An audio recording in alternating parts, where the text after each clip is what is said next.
Mes frères, voilà la suite de l'évangile de dimanche dernier. Souvenez-vous la question de Jésus, pour vous, qui suis-je? Et Saint Pierre avait répondu par cette magnifique profession de foi, tu es le Messie, le Christ. Et malheureusement, la suite du dialogue se termine moins bien, puisque Saint Pierre se fait traiter de Satan. Pourtant, je dois reconnaître une certaine solidarité avec les pensées de Saint Pierre, car en effet, souvenez-vous, Jésus est en train de descendre du mont Tabor après la transfiguration et il annonce déjà la passion. Et personne n'en a envie, d'autant plus que les disciples ne comprennent pas le mot résurrection. C'est même dit dans un passage de l'Évangile, ils discutaient entre eux pour savoir ce que voulait dire ressusciter d'entre les morts. Donc, d'un point de vue humain, il est évident que la notion d'arrestation, de mort, est quelque chose que l'on a envie de rejeter. Et là, je me sens très solidaire avec Saint Pierre. Mais Jésus explique sa réprimande. Tes pensées ne sont pas celles de Dieu.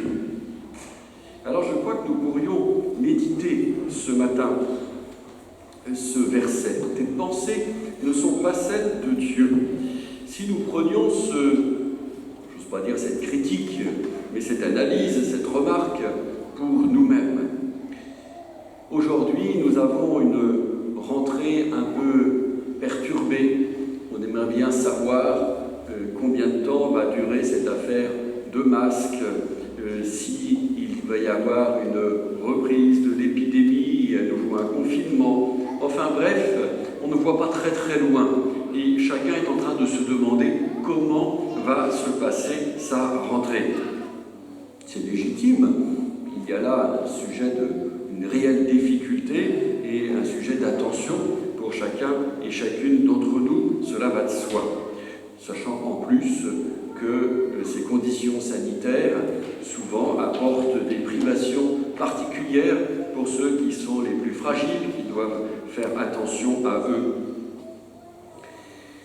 Alors du coup, où sont les pensées pour Dieu? Oui, nous avons bien la pensée pour organiser les choses de tous les jours, mais que reste-t-il? Si c'est simplement gérer une crainte, où est l'espérance chrétienne? Et il est difficile de l'accueillir dans une juste mesure. Ce n'est pas parce que j'ai la foi en la vie éternelle que je dois négliger les choses de ce jour et d'en bas. Et cependant, suis-je encore, par ma façon d'être, dans ma vie de foi, dans ma façon d'annoncer l'Évangile, suis-je encore un signe de cette vie d'en haut? Suis-je encore le signe que la vie que Dieu nous a donnée, elle est faite pour l'éternité, elle est faite pour la vie éternelle et que de toute façon, notre vie ici n'est que passagère, ce qui ne veut pas dire qu'il faut la négliger, mais cela veut dire surtout qu'elle est pour moi un magnifique tremplin pour la vie du ciel. Voilà les pensées de Dieu, de nous accueillir auprès de lui et pour l'éternité. Ça, c'est un but magnifique dans une vie.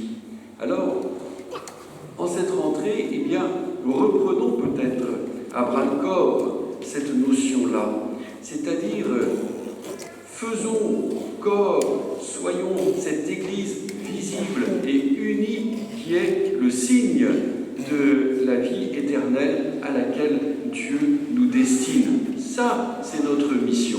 Et précisément parce que j'ai une haute idée de ce que Dieu nous prépare, je vais prendre soin de mon prochain dès aujourd'hui et dans toutes les petites choses, bien entendu.